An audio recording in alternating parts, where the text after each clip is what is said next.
오늘 오전에는 두 개의 성전이라는 제목으로 나눴는데요. 오후에는 두 개의 전쟁을 여러분들하고 한번 살펴보도록 하겠습니다. 두 개의 전쟁은 신약 성경을 이해할 때 굉장히 필수적인 전쟁입니다. 하나는 유대 전쟁이고 하나는 마카비 전쟁이라고 혹시 들어보셨을까요? 네. 지금 들으시면 되죠. 네, 그래서 마카비 전쟁과 신구약 중간사에 있었던 그 사건을 여러분들에게 한번 말씀을 드리도록 하겠습니다. 네, 신구약 중간사 오늘 어쩌면 처음 들어보신 분들도 많으실 텐데 쉽게 말해서 말라기와 마태복음 사이의 이 시간을 뜻합니다.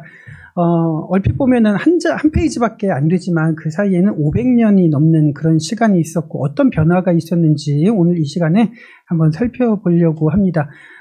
도표를 여러분들에게 잠깐 보여드리면 오전에 설교 시간에 이렇게 했던 도표인데요.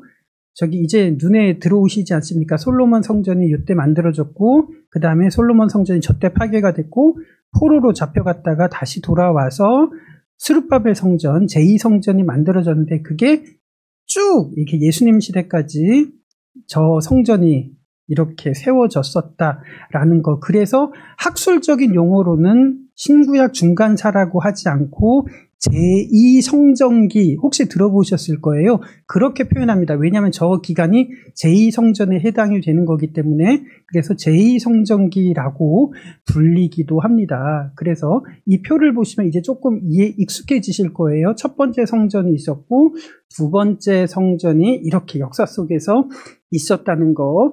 이 사이에 예수님께서 이 세상에 오셔서 공생애를 시작하신 이 사건을 우리들은 신약 시대로 이해를 하고 있죠. 자, 그러면 그 사이에 어떤 사건들이 있었는지를 한번 가만히 보시면 바벨론에 의해서 멸망을 당했죠.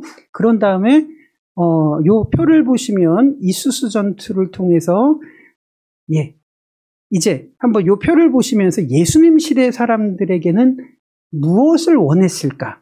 우리들이 만약에 예수님 시대를 살아간다면 정말로 원했던 것이 무엇인지를 한번 생각을 해본다면 수백 년 전의 그 역사를 한번 보자고요. 그러니까 우리 현재 대한민국을 이해하기 위해서는 광복, 남북 분단, 전쟁, 일제강점기 뭐 이런 부분들이 축적돼서 현재 우리의 가치관을 형성하는 것처럼 예수님 시대에 등장했던 사람들의 근현대사가 있겠죠. 그게 무엇일까요? 지금 보시는 신구약 중간사에 해당되는 내용이겠죠. 그러면 이 사람들의 근현대사에 해당되는 이 사건을 한번 가만히 보신다면 이 사람들은 아수르에 의해서 침공을 받아서 지배를 받았고요. 바벨론의 침공을 받았고 페르시아의 지배를 받았죠. 그리고 난 다음에 이수스 전투는 그리스와 페르시아 간의 전투를 말하는 거예요. 그래서 알렉산더가 이기면서 이제 그리스의 지배를 받게 되고요. 알렉산더가 죽은 이후에는 이집트의 셀레우코스의 지배를 받게 되고 그리고 로마의 침공을 받아서 로마의 지배를 받게 되는 이 상황 속에서 예수님이 오신 거예요. 자, 그러면 이 기간을 신구약 중간사라고 한다면 이스라엘 백성들에게 국권이 없어진 지는 몇 년이 지속이 됐을까요? 예수님이 오셨을 때. 잘 계산이 잘 안 되는데, 하여간 몇백 년이 되는 상황에 예수님께서 오신 거예요. 그러면 신구약 중간기 요 때를 살아가던 사람들은 주권이 없어졌잖아요. 그죠? 그러면서 끊임없이 외세의 지배를 받다 보니까 이런 질문들을 던졌습니다. 어떤 질문을 던졌냐면, 하나님 정말 존재하시는 거 맞아? 이런 질문. 왜 그럴까요? 나라가 없어지고 계속 외세 지배를 받으니까. 그리고 성경에서는 우리들은 아브라함의 자손이랬는데 아니 왜 우리 아브라함의 자손인데 왜 우리들은 이렇게 살아? 라는 질문들을 했던 거예요. 그러니까 야 우리들 하나님의 백성 맞는가? 라는 질문들을 이 시기에 사람들은 계속 던졌고요. 세 번째. 참된 회복이란 무엇일까? 이거를 질문을 했습니다. 회복이 조금 어렵다면 축복으로 한번 바꿔보세요. 이 시대를 살았던 사람들에게 축복이란 무엇일까요? 그냥 여러분들께서 한번 그냥 이 시대를 살았다면 진짜 축복이 무엇일까요? 이 사람들이 원하는 축복은? 독립, 그렇죠. 또 있나요? 노예 생활에서 벗어난 거 독립 또 있나요? 이렇게 대답을 잘 하시면은 잘 이해를 하신 거라고 생각을 합니다. 이제 이런 질문들을 끊임없이 던졌던 시기에 예수님께서 오신 거예요. 자, 그런데 왜 그동안 신구약 중간사를 우리들은 접하지 못했을까 했을 때 이 부분을 전공한 분들이 많지가 않고요. 그리고 두 번째로는 말라기부터 마태복음 사이에 500년의 기간인데 이 사이에 성경이 기록이 되지 않았잖아요. 그래서 암흑의식이다라고 이렇게 표현을 하기도 합니다. 하나님이 침묵하셨다라고 표현을 해요. 그래서 하나님이 이 일을 하지 않으시고 아무 말도 안 하셨다라고 하는 그런 별명이 있습니다. 그런데 가만히 한번 보시면요, 이렇습니다. 공통점을 찾으실 수가 있을까요? 솔로몬 성전이 파괴됐을 때 어떤 일이 있었냐면 바벨론에 의해서 포로 생활을 이렇게 당하면서 유대인이라는 명칭이 이때에 만들어집니다. 바벨론 사람들이 유대에서 잡혀온 사람들, 포로들을 공식적으로 유대인이라고 하는 명칭이 이때 만들어진 거예요.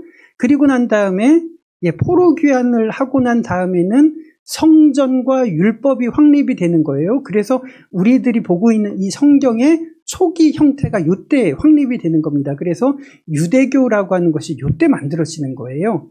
그래서 그 이전에 솔로몬, 아브람, 모세, 이때도 기록은 있었지만 이때는 파편적인 문서로 기록이 됐고, 이때 페르시아의 지배를 받았던 에스라, 느헤미야 이 시기에 성전과 율법이 정경화되기 시작을 하는 거예요. 그 다음에 알렉산더의 지배를 받은 시절에 어떤 일이 있었냐면 이렇게 프톨레마이오스, 셀레우코스의 지배를 받던 시기에 어떤 일이 있었냐면 유대교가 당시 공용어였던 그리스어로 번역이 되면서 70인역이 번역이 되는 거예요. 그래서 팔레스타인에 있었던 이 조그마한 나라의 종교가 국제적인 종교로 확산이 되기 시작을 했던 시기가 바로 이때 시기고요. 그 다음에 마카비 전쟁이 일어났던 이 시기에 어떤 일이 있었냐면 이때부터 본격적인 박해를 당합니다. 셀레우코스 왕조에 의해서 너희들 율법 못 봐. 그래서 율법을 다 불태워버리고 할례를 하거나 안식일을 지키는 사람들을 죽여요. 이렇게 박해가 시작이 될 때 마카비 전쟁이 일어나는데 이때 어떤 일이 벌어지냐면 유대 종파가 이때부터 분리되기 시작을 하는 거예요. 우리가 알고 있는 바리새인, 사두개인, 에세네파 이런 분파들이 이때 분파가 일어나기 시작하고 로마의 지배를 받았을 때 예수께서 오셨고 교회가 성립이 되는 이런 구도를 볼 수가 있는 겁니다. 자, 그러면 아까 던졌던 질문, 하나님은 침묵하셨을까? 신구약 중간기는 암흑기였을까? 이 역사표를 보면 아니라는 걸 금방 알 수가 있죠. 가장 암울한 시기에 오히려 하나님께서는 활발하게 움직이셨다는 것을 우리들은 볼 수가 있습니다. 우리들의 인생이 지금 한 수십 년, 10여 년 이렇게 살았지만 한번 과거를 돌이켜볼 때 나의 정체성, 내가 그리스도인으로서 살아가게 되는 계기를 한번 떠올려 봤을 때 우리가 평탄할 때 믿음의 사람으로 성장할 때가 있었나요? 아니면 어려운 시기에 오히려 믿음의 사람으로 성장을 했는지를 돌이켜보면 오히려 하나님께서는 우리에게 굴곡진 그런 삶 속에서 나이테가 형성이 되는 것처럼 오히려 참 가장 어려울 때 우리가 믿음의 사람으로 형성된다고 하는 그런 고백들을 할 수 있는 것처럼 요 이스라엘 역사에서도 그렇게 고백을 할 수가 있을 겁니다. 그렇지만 좋은 일만 많으셨으면 좋겠습니다. 네, 그래서 고난이 그 자체로 좋은 건 아니지만 여러분들 앞으로 고난 없으셨으면 좋겠지만 그래도 돌이켜 봤을 때 그런 고난이 우리 인생에서는 이런 역할을 했다는 거 우리들은 한번 알 수가 있을 겁니다. 자, 그러면 여기에서 두 개의 전쟁이 보이지 않습니까? 두 개의 전쟁이 왜 중요한지 한번 조금 더 들어가 보도록 하겠습니다. 두 개의 전쟁이란 신약 시대를 떠올려 보신다면 신약 시대를 살아가던 사람들에게 아주 직접적으로 사상적인 가치관을 형성했던 전쟁이 두 가지가 있으니 하나는 유대 전쟁이고 하나는 마카비 전쟁입니다.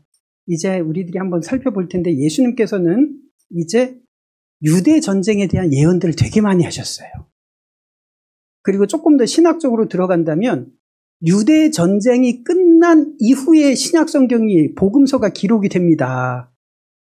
이 부분 이해가 되실까요? 조금 어려우실까봐 제가 요거는 빨리 넘어가려고 했는데, 예수님께서 하셨던 말씀, 오병이어의 기적, 뭐 이런 거, 갈릴리를 걸으시고 막 이런 거 일기처럼 그날 저녁에 기록한 건 아니잖아요. 자, 그럼 이 사건, 주후 30년에 있었던 예수님의 행적을 언제 기록하냐면 주후 70년 유대 전쟁 지나고 나서 기록을 하게 되는 거예요. 그러면 그때 예수님께서 유대 전쟁에 대해서 어떻게 말씀하셨는지 복음서 기자들은 깜짝 놀라겠죠. 네, 그래서 복음서 기자들은, 저자들은 유대 전쟁을 경험하면서 예수님의 행적을 기록했다는 거, 그걸 생각한다면 신약 시대에는 유대 전쟁이 아주 직접적인 관계가 있었고요. 그리고 두 번째, 신약 시대를 살아가던 사람들의 가치관을 형성하는 전쟁이 무엇이었냐면 이때부터 한 160년 전에 있었던 마카비 전쟁이 이 사람들에게, 신약 시대 사람들에게 아주 큰 사상적인 가치관에 영향을 줍니다. 이걸 알게 된다면 이 사람들이 무엇을 원했겠구나 하는 것이 오늘 강의 끝날 무렵에 되면 보이실 거예요. 그래도 이해가 안 되시는 부분들은 질문을 하시면 좋을 것 같고요. 네, 한번 요 두 개, 마카비 전쟁과 유대 전쟁 사이에 신약 시대가 있었죠. 예수님께서 활동을 하셨는데 두 가지를 한번 이제 여러분들에게 보여드리려고 합니다. 그러면 유대 종파는 이건 따로 시간을 마련해야 됩니다. 이거는 도저히 불가능하고요. 그래서 오늘은 이 두 가지 전쟁, 이 주제별로 이렇게 한번 여러분들과 한번 살펴보도록 하겠습니다. 자, 한번 마가복음 13장 1절 2절 우리 한번 천천히 한번 같이 읽어볼까요? 시작.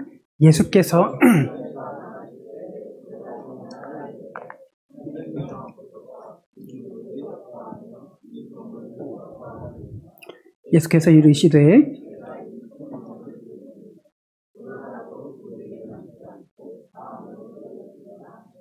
네, 지금 예수님께서 요거 말씀하신 요거가 이해가 되시면 좋겠습니다.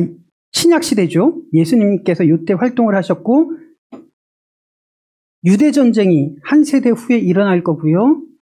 예수님 시대 사람들은 마카비 전쟁의 사상적인 영향을 받는데, 자, 그러면 요 시대에 예수님이 하셨던 요 상황을 기록하고 있는 마가복음을 우리가 읽었어요.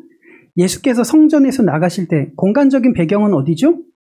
성전이죠. 제자 중 하나가 이르되 선생님, 이 돌들이 어떠하면 이 돌들은 어떤 돌을 말하는 거죠? 성전의 돌을 말하는 거죠. 이 건물, 돌 어떻게 될 겁니까?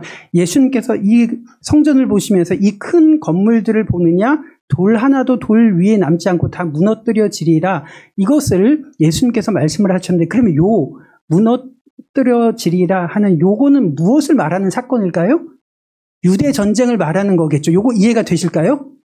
네. 이거 뇌피셜이 아니고 이거 진짜로 이거 역사한 거예요. 예. 그러니까 요거는 앞으로 있을 유대 전쟁을 예수님께서 예언을 하셨는데 마태, 누가 이런 사람들은 기록 연대를 보니까 유대 전쟁 끝나고 기록을 합니다. 예. 그러면 이 예수님과 관련된 이 일화는 복음서 저자들에게는 전쟁 이후에 기록이 되는 거죠. 예. 그렇게 생각을 하시면 저자들은 지금 무엇을 느꼈을까? 이것도 좀 이해를 해보실 수가 있을 거예요. 자, 그러면 오늘 이 부분을 가지고 이제 한번 시작을 해보도록 하겠습니다. 이 예수님께서 언급하신 전쟁은 유대 전쟁. 그러면 이 사람들에게 직접적인 사상적인 영향을 준 전쟁은 마카비 전쟁. 그러니까 이 시대에 두 가지 지금 전쟁이 겹친 거죠. 요거를 이해를 하신다면 오늘 나머지 부분 이해하시기가 굉장히 좋으리라고 생각을 합니다. 챕터 1 마카비 전쟁, 챕터 2 유대 전쟁, 챕터 3은 질문 이슈? 없으면 그냥 끝나도록 하겠습니다. 예, 그게 오늘 여러분들과 같이 할 예정입니다. 네, 그래서 한번 마카비 전쟁을 한번 살펴보도록 하는데, 마카비 전쟁이 이때 있었던 전쟁입니다. 자, 그러면 유대 사회가 있었던 지정학적 위치가 어디냐 한다면 구약 시대에 저 빨간색 보시면 팔레스타인 지역에 이스라엘이 있었던 지역이에요. 그러니까 아수르, 바벨론, 이집트들이 전쟁을 할 때 되면 이집트는 곡창지대였으니까 아수르나 바벨론이 곡창지대로 이렇게 병참기지를 확보하러 갈 때 항상 지나가게 되는 곳은 저 빨간색 팔레스타인이에요. 마찬가지로 이집트가 메소포타미아 지역이나 이쪽 그리스로 진출을 할 때도 항상 이쪽으로 진출했으니까 지정학적으로 이스라엘은 강대국의 전쟁터가 될 수밖에 없었던 이 교두보였습니다. 그러니까 얼마나 많은 외세의 압제를 받았겠습니까? 그런데 마카비 전쟁이 있었을 당시에도 이렇게 있었습니다. 북쪽에는 셀레우쿠스 왕조가 있었고 남쪽에는 프톨레마이오스, 오른편에는 파르티아, 페르시아가 망한 이후에 파르티아라는 왕국이 있었고 서쪽에는 어느 나라가 이제 등장하죠? 로마가 등장하는 것이 예수님 오시기 200년 전의 상황이니까 저기 보시면 여전히 강대국의 전쟁터가 되는 이런 지정학적인 위치를 가지고 있었을 때 이스라엘은 셀레우쿠스 왕조의 지배를 받게 됩니다. 그때 그 유명한 안티오코스 4세, 다른 말로 안티오코스 에피파네스라고 하는 왕이 이스라엘을 다스리면서 이때부터 아주 강압적으로 박해를 시작해요. 이제 너희들은 그리스 종교를 믿어. 절대로 율법 읽지 마. 다 불태워. 이제부터 할례를 행하는 사람들은 다 죽일 거야. 안식일 준수하지 마. 이런 식으로 조치를 취한 거예요. 안티오코스가 그렇게 종교적인 박해를 가할 때 유대 종파들이 이렇게 분열되기 시작을 했었고 이 압제에 저항하기 위해서 일어났던 전쟁이 뭐라고요? 마카비 전쟁이 그렇게 일어나게 되는 거예요. 그래서 이 부분을 한번 보시면 유대 문헌에 나오는 마카베오 상 2장 19절에서 26절의 사건인데요. 어떤 사건이냐면 안티오코스 4세가 유대 사회로 하여금 율법 읽지 못하게 금지를 하는 상황이에요. 그리고 난 다음에 이교도 제단을, 그러니까 제우스 제단을 만들어 놓고 너희들 이제부터 그리스 종교, 그리스 신들 섬겨 이렇게 한 거예요. 그러니까 유대인들 중에서도 그 제단을 만들어서 그리스 신들을 섬기려고 하는 사람들이 있었던 것이 요 긴 맥락 중에 하나예요. 한번 그러면 그 중에서 23절부터 제가 한번 천천히 읽어볼게요. 이 마카비 전쟁을 일으켰던 마따디아라고 하는 사람이 나타나는데 23절 보이시죠? 제가 한번 천천히 읽어보도록 하겠습니다.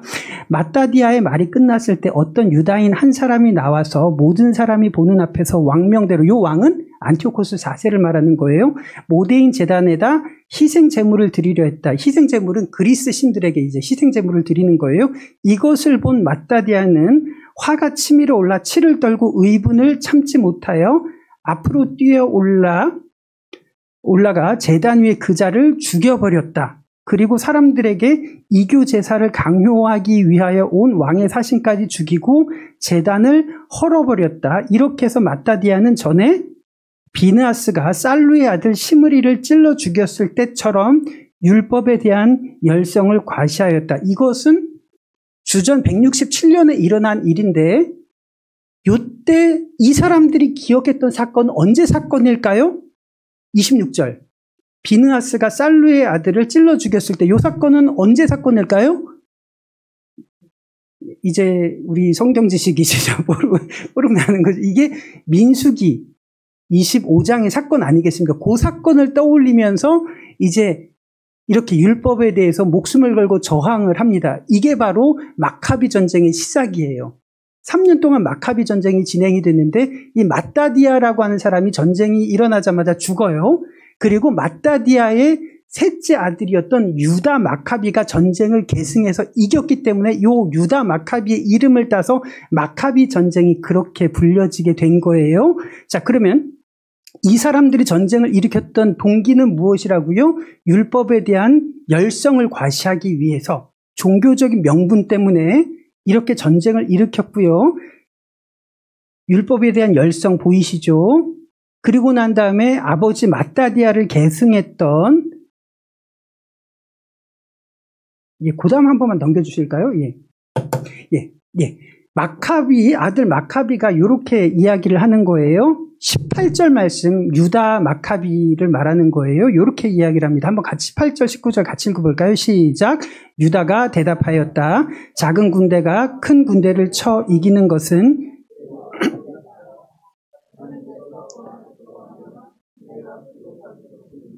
되지 않는다.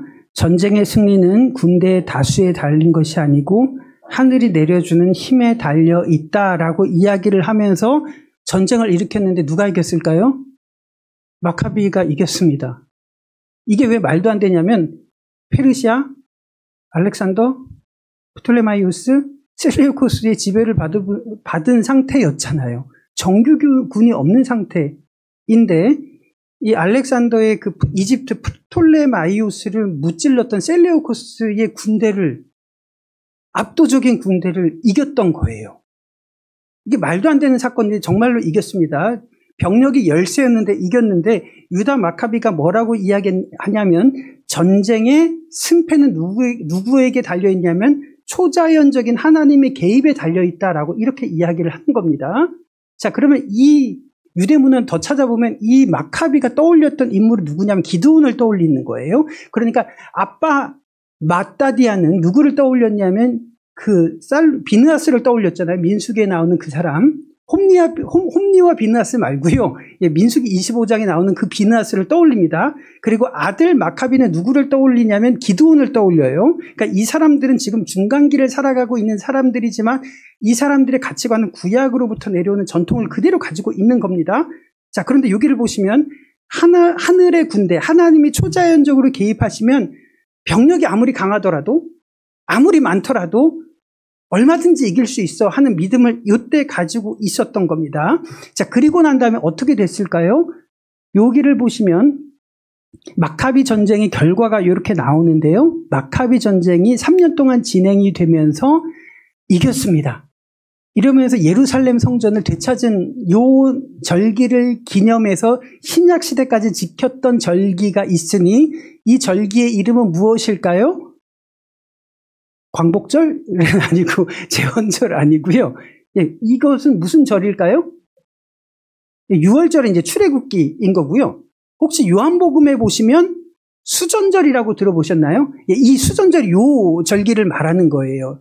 요때 마카비 전쟁 때 예루살렘 성전을 되찾은 거. 그리고 난 다음에 유대에서 셀레우코스 병력들을 몰아내면서 요때요. 주전 142년에 마따디아의 아들 중에 한 명인 유다 마카비가 죽고 형제 중 한 명인 시몬이라고 하는 사람이 독립을 쟁취합니다. 마침내 독립을 쟁취해요. 142년에.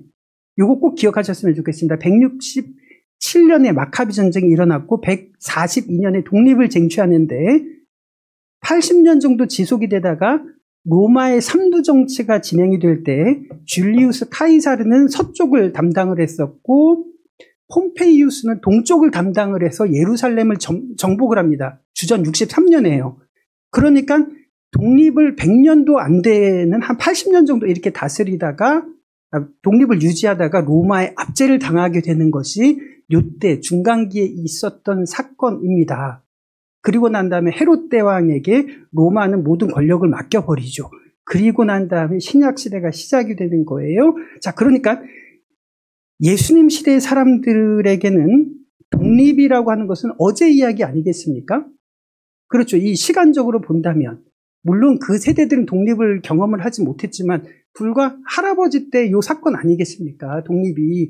그러니까 예수님 시대의 이 사람들에게는 이 마카비 전쟁이 굉장히 중요한 사건 중에 하나입니다. 왜요? 구약의 내용을 떠올리면서 전쟁에 이기고 지는 것은 병력이나 무기나 이것이 아니라 하나님이 개입하시면 되는 거고, 그 다음에 이때 외세로부터 독립을 해서 경제적으로 번영을 누렸기 때문에 그렇습니다. 그러니까 예수님 시대, 아까 말씀을 하셨잖아요. 예수님 시대의 사람들에게는 무엇이 축복일까? 경제적으로 잘 사는 거, 독립하는 거, 예, 이런 부분들을 예수님 시대의 사람들은 꿈을 꾸었던 거예요. 142년에 주전 142년에 시몬이라고 하는 사람이 독립을 일으켰을 때의 유대 문헌입니다. 제가 한번 여러분들에게 읽어드리도록 하겠습니다. 백성들에 의해 대제사장이 된 시몬은 즉위한 첫 해에 셀레우코스인들의 속박에서 유대인들을 해방시켰으며 그들에게 조공을 바치지 않아도 된다고 허락했다. 조공을 안 바쳐요. 다시 말해서 세금을 안 내도 되는 거예요. 우리 성도님들 세금 많이 내시잖아요. 이제 내일부터 세금 내지 마세요. 나라에서 세금을 안 내도 된대요 한다면 어떻게 될까요? 많이 좋겠죠. 예. 그런 일들이 생기는 거예요. 예. 그래서 조공을 바치지 않아도 된다고 허락했다. 유대인들은 이 같은 자유와 조공의 면제 특권을 누리게 된 것은 셀레우코스 왕국 창건 후 170년이 지난 후에 이었다. 이게 기원전 142년의 사건이에요. 유대 백성들이 시몬을 얼마나 존경하고 좋아했는지 개인 상호 간의 계약 문서나 공공 기록에서도조차 유대인의 은인이요 지배자인 시몬의 통치 원년에 라는 표현을 쓰고 있는 것을 보면 능히 짐작할 수가 있다. 이 사람들에게는 이 주전 142년 독립된 게 너무 좋은 거예요. 첫째는 외세로부터 독립을 했죠. 두 번째로는 세금 안 내도 되죠. 이런 게 경제적으로 그다음에 정치적으로 너무 좋은 거예요. 그런데 이게 100년이 넘어서 계속 지속이 되나요? 그렇지가 않죠. 네, 로마에 의해서 다시 압제를 당하는 이런 사건을 이 사람들은 겪었단 말이에요. 그리고 난 다음에 예수님께서 오셨을 때 이 사람들이 정말로 원했던 것은 무엇일까? 예수님 시대에 이스라엘 백성들은 로마 카이사르에게 세금을 다시 바쳐야 됐잖아요. 그러니까 가이사르에게 세금을 바쳐야 될까요? 하는 문제도 이제 조금 이해가 되시지 않겠습니까? 네. 그런 문제가 지속이 됐던 겁니다. 그리고 이때 시몬이 독립을 했을 때 어떤 일을 했냐면 171년 2월 23일에 유다인들은 종려나무 가지를 흔들며 환호 소리도 드높게 비파와 꽹과리와 검은고 소리에 맞춰 찬미와 노래를 부르면서 요새 안으로 들어왔다. 민족의 큰 적이 참패를 당하고 이스라엘 땅 밖으로 쫓겨간 것을 축하하는 것이다. 이게 주전 142년 시몬에 의해서 독립을 얻었을 때 시몬이라는 사람이 예루살렘에 입성할 때 사람들이 종려나무 가지를 흔들면서 이렇게 좋아했대요. 뭐가 떠오르는 것이 있죠? 분명히 있을 겁니다. 뭐가 떠오르시죠? 이게 떠오르실 거예요. 예수님께서 예루살렘에 입성하셨을 때 왜 저 사람들은 저 가지를 흔들면서 흔들어 댈까 하는 이유가 이제 우리들에게는 이해가 될 겁니다. 저 사람들 머릿속에는 누가 떠올랐던 걸까요? 시몬이 떠올랐던 겁니다. 그때 독립을 했을 때 시몬이 들어왔을 때 경제적으로, 정치적으로 독립을 그리고 잘 살게 해준 그 지도자를 예수님 시대에 유대인들이 얼마나 갈망했는지를 알 수 있는 대목인 거예요. 그러면 분명히 이 사람들은 호산나 우리를 구원하소서 하면서 종려나무 가지를 흔들 때 이 행위들만 복음서 기자들은 이렇게 기록하지만 이 사람들의 가치관, 이 사람들은 예수님에게 무엇을 바라고 있었는지도 우리들은 이 신구약 중간사를 통해서 짐작할 수 있지 않겠습니까? 이 사람들은 예수님에게 무엇을 원했을까요? 네, 예, 경제적인 것 또 독립도 여러 가지가 보이지 않습니까? 그런데 예수님은 그 목적을 위해서 오신 게 아니잖아요. 여기에서 이제 틀어지기 시작을 하는 겁니다. 자, 그러면 전쟁은 병력의 많고 적음에 달린 것이 아니라 하나님이 개입하심에 달려 있다라고 마카비 전쟁 때 그렇게 믿었고 그렇게 이겼는데 예수님께서 이 유대인들의 기대와 어긋나는 행보를 보이기 시작을 하는 거예요. 막 종려나무 가지를 흔들어 줬는데 왜 쟤는 로마 앞에서 저렇게 연약하게 왜 저래? 뭐 이런 일이 벌어지기 시작을 하는 겁니다.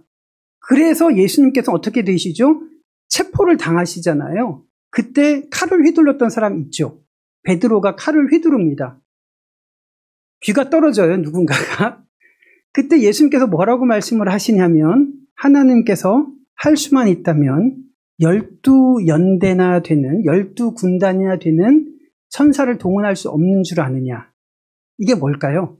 이거는 판타지에 나오는 게 아니고 마카비 전쟁 때처럼 하나님께서 원하시면 그렇게 할 수 없는 줄 아느냐라고 이야기를 하는 거예요. 그러나 나는 그런 목적을 위해서 온 게 아니다. 당시 사람들이 무엇을 원했는지를 예수님께서는 이렇게 표현을 해주고 계신 겁니다. 예수님께서 광야에서 마귀의 시험을 받으셨잖아요. 3가지 시험을 받으셨습니다. 가만히 보시면 이 3가지 시험이 의미하는 게 뭐냐면 이 당시 사람들이 원하던 지도자 상이 이 3가지인 겁니다. 돌이 떡이 되게 하는 거, 잘 살게 되는 거, 그 다음에 초자연적인 증거들, 전쟁에서 이기게 되는 하나님의 아들이라고 하는 이런 증거들을 원했던 것이 예수님 시대의 사람들이 원하던 지도자 상이었는데 예수님께서는 그런 모습, 마카비 시대의 사람들이 원했던 바로 그런 방식이 아니라 십자가에 달려서 너희들이 하나님의 성전이 되는 것, 이것을 위해서 예수님께서는 오셨던 이런 목적의 차이가 있었습니다. 그러니까 이제 조금 이해가 되시죠? 예수님 시대의 사람들이 무엇을 원했는지, 그것은 마카비 전쟁의 영향이 아주 큰 부분을 차지하고 있다는 거. 그러면 챕터 하나가 끝났습니다. 두 번째 챕터로 넘어가서 이제 유대 전쟁을 한번 살펴보려고 합니다. 마태복음 24장이에요. 아까 마가복음 13장이랑 되게 비슷한데 여기서 마태복음을 꺼낸 이유는 마태는 유대 전쟁 이후에 요 기록을 써내려가고 있거든요. 한번 천천히 같이 읽어볼게요. 시작. 예수께서 성전에서 나와 가실 때에 제자들이 성전 건물을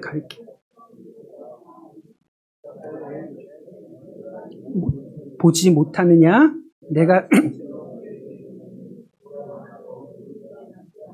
다 무너뜨려지리라. 자, 요것을 예수님께서는 예언을 하셨는데 마태는 요걸 기록하실 때 요 예언이 이루어진 것을 보고 지금 기록하고 있는 상황이죠. 유대전쟁 끝나고 기록을 하고 있는 거니까. 자, 그러면 가만히 보시면 예수님께서 이 성전을 보시면서 이거 돌 하나도 돌 위에 남지 않고 무너질 거야 라고 말씀을 하셨습니다. 예수님 시대부터 요 유대전쟁까지 어떤 일이 있었는지 요거를 먼저 여러분들에게 말씀을 드릴게요. 유대전쟁의 과정을 본다면 제가 요세푸스라고 하는 역사가를 전공을 했습니다. 이 사람의 기록들을 거의 다 달달달달 읽으면서 전공을 했는데 이 사람이 말하고 있는 기록을 토대로 여러분들에게 예수님 시대부터 유대전쟁까지 어떤 일이 있었는지를 한번 보여드리자면 예수님 시대에 유대를 다스리고 있었던 로마 총독은 누구였을까요? 본디오 빌라도가 이때 유대를 다스리고 있었습니다. 로마의 관리였어요. 사도행전 시대에 유대를 다스리던 사람은 헤롯 아그리빠 왕 들어보셨을 겁니다. 교만하다가 벌레가 먹어서 죽은, 사도행전 12장에 나오잖아요. 그러다가 그렇게 벌레가 먹어서 죽어요.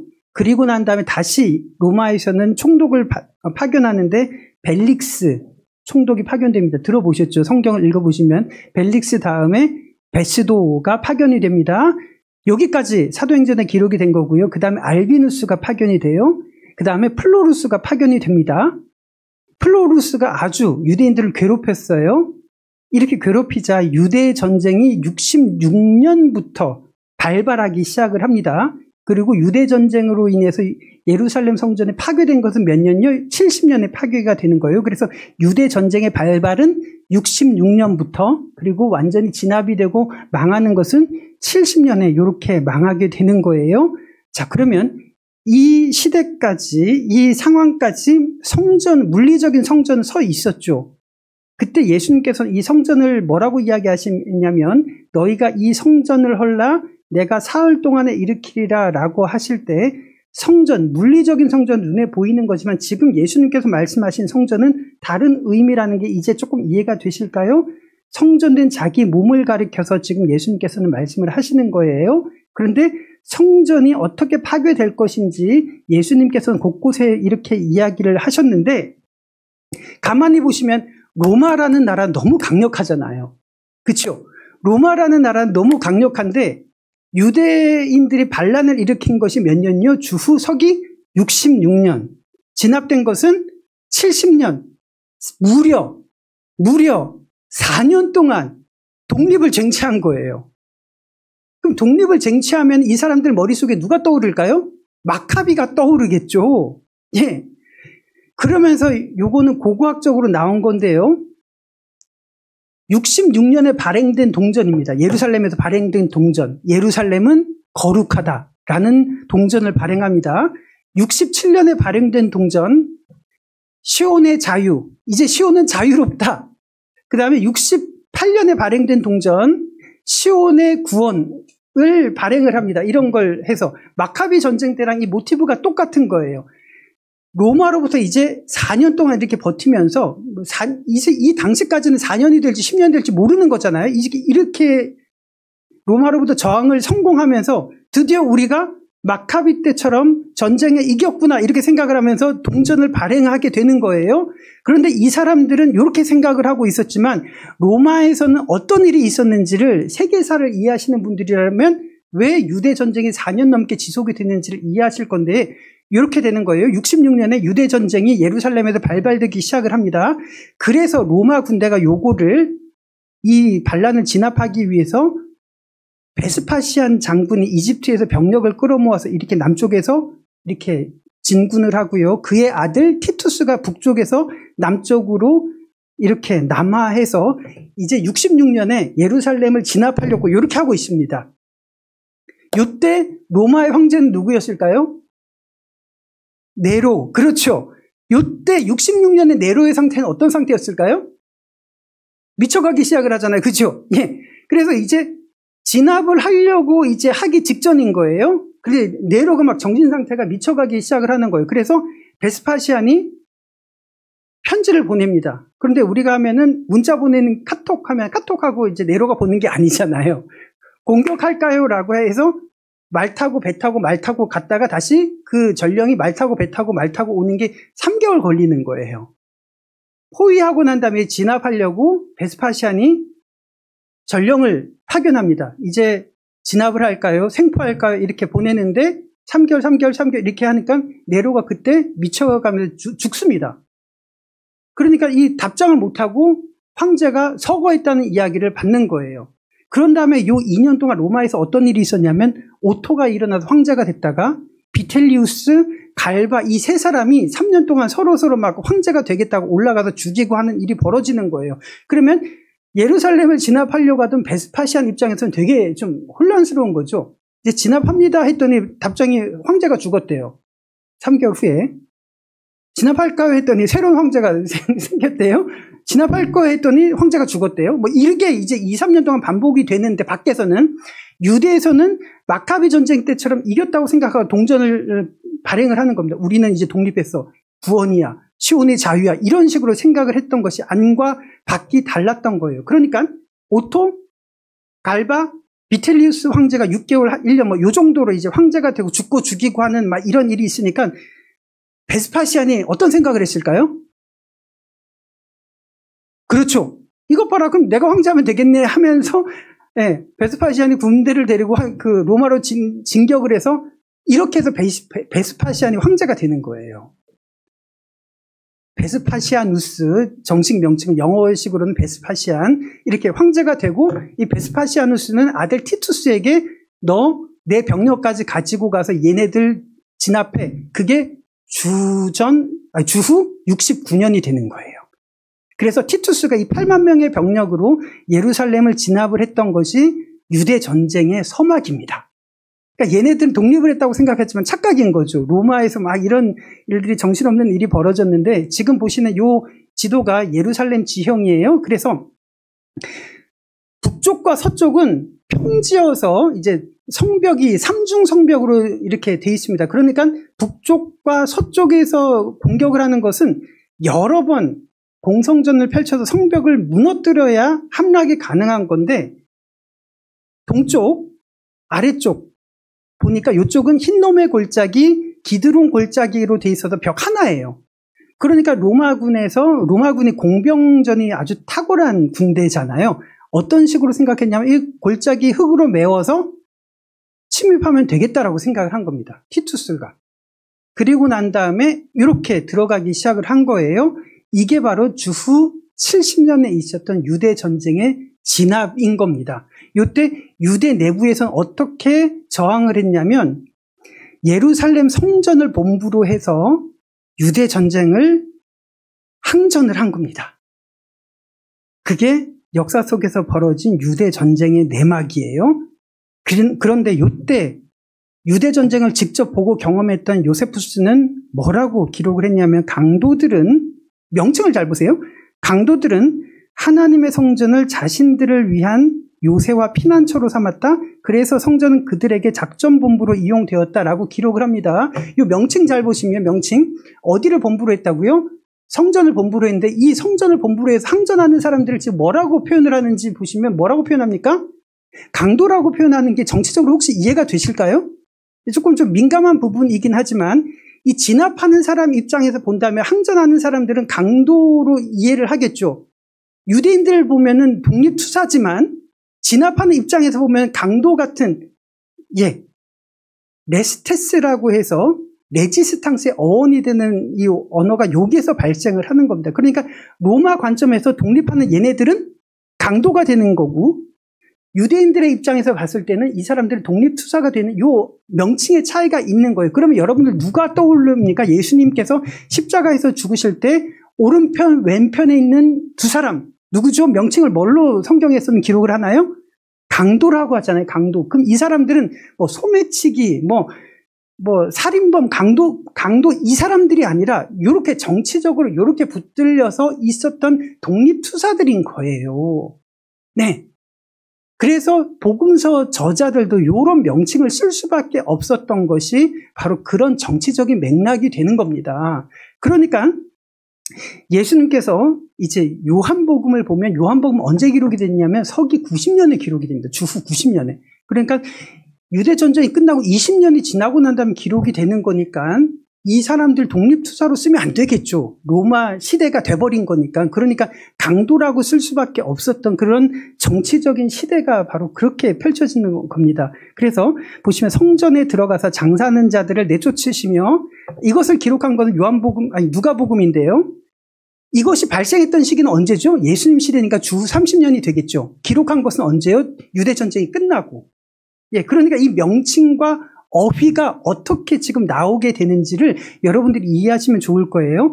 성전에 들어가서 장사하는 자들을 내쫓으시며 그들에게 이르시되 기록된 바 내 집은 기도하는 집이 되리라 하였거늘 너희는 무엇으로? 강도의 소굴로 만들었도다. 이렇게 지금 예수님께서 말씀을 하시는 거예요. 그러니까 이 누가복음을 보았던 독자들이 강도를 보면서 무엇을 떠올렸을지는 우리들이 이해하기가 쉬운 거죠. 이 사람들이 진짜 뭐 강간범, 강도, 소매치기 이런 사람들이 아니라는 것을 이 맥락을 통해서 이 당시의 독자들은 이해를 했을 겁니다. 자, 그러면 누가가 기록하고 있는 유대 전쟁의 양상을 한번 보시면 이제 이해가 되실 거예요.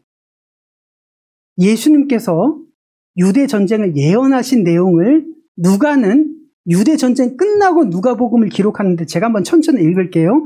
너희가 예루살렘이 군대들에게 에워싸이는 것을 보거든 그 멸망이 가까운 줄 알라. 그때 유대에 있는 자들은 산으로 도망갈 것이며 성내에 있는 자들은 나갈 것이며 촌에 있는 자들은 그리로 들어가지 말지어다. 이날은 기록된 모든 것을 이루는 징벌의 날이니라.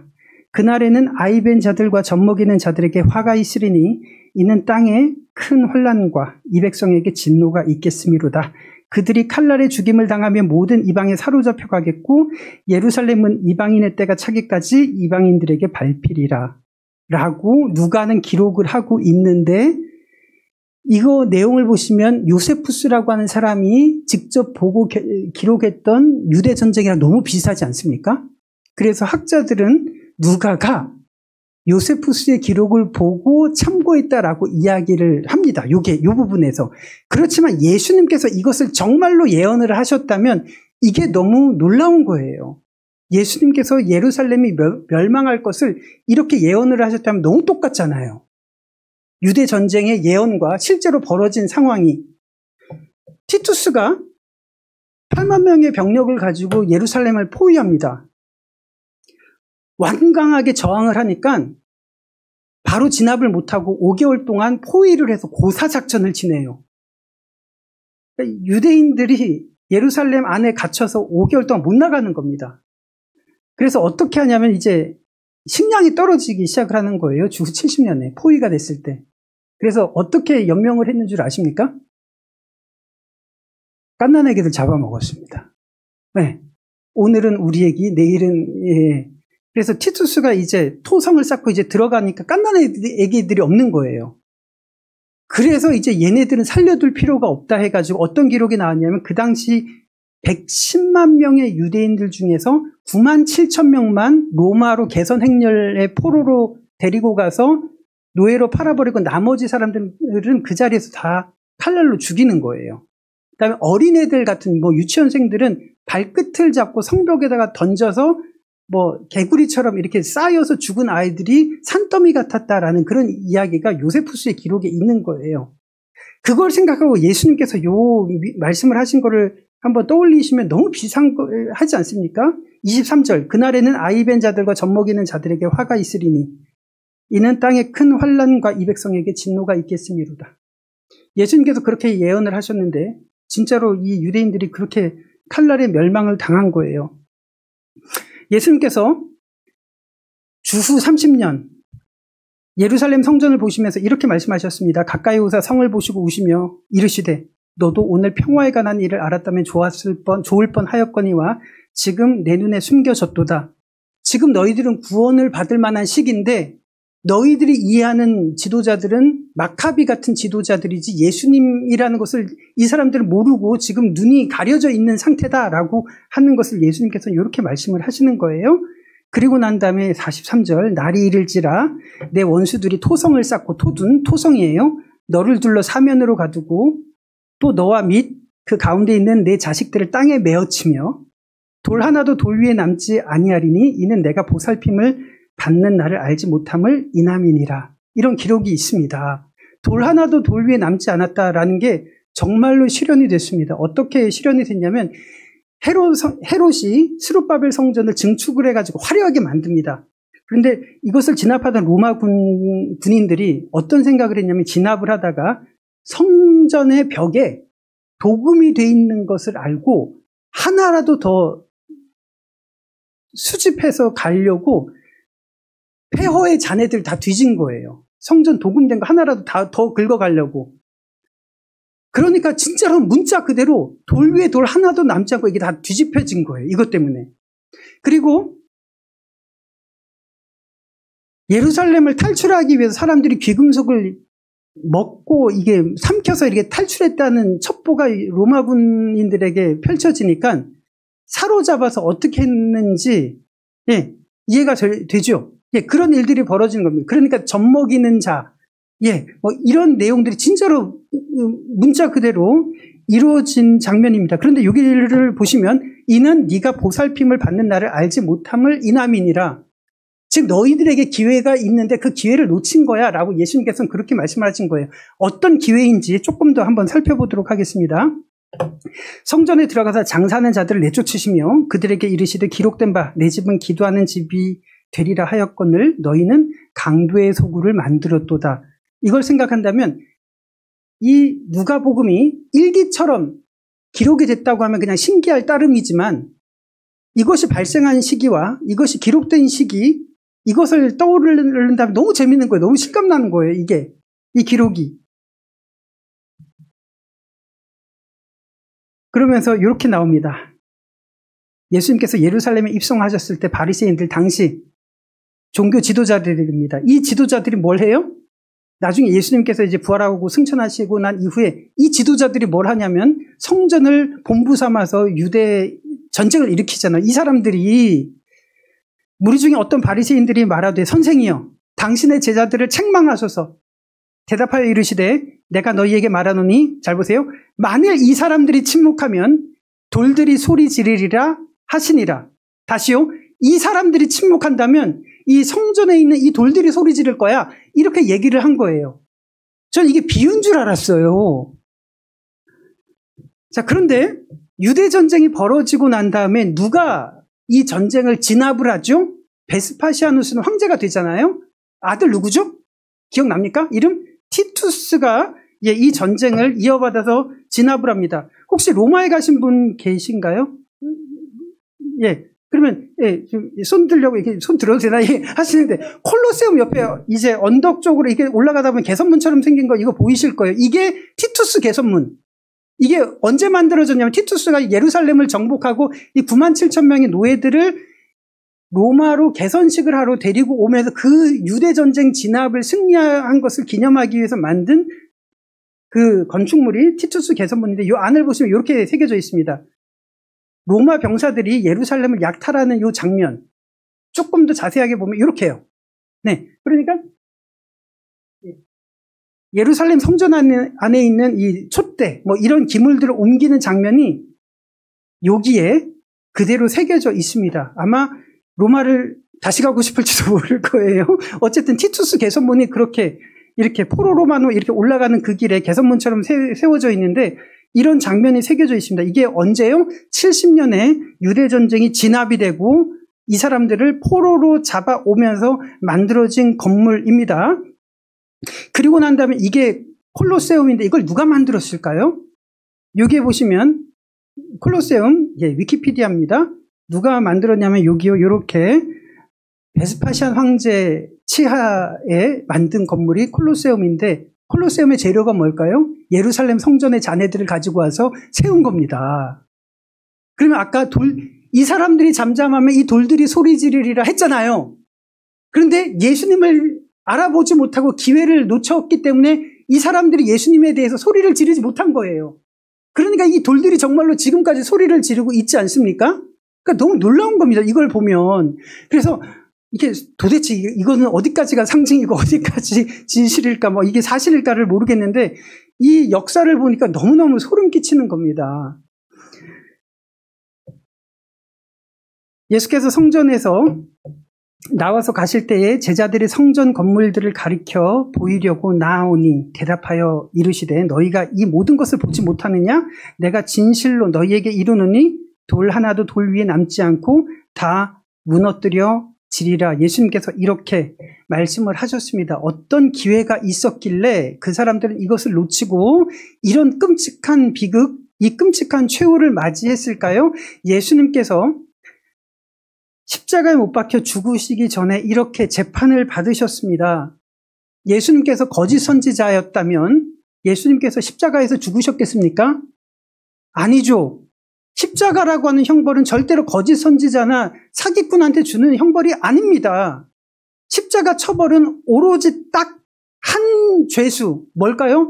반역자들에게만 주는 형벌입니다. 유대인들이 정말로 예수님을 죽이고 싶어도 거짓 선지자여서 죽이려고 했다면 돌로 쳐서 스데반처럼 그렇게 죽였을 겁니다.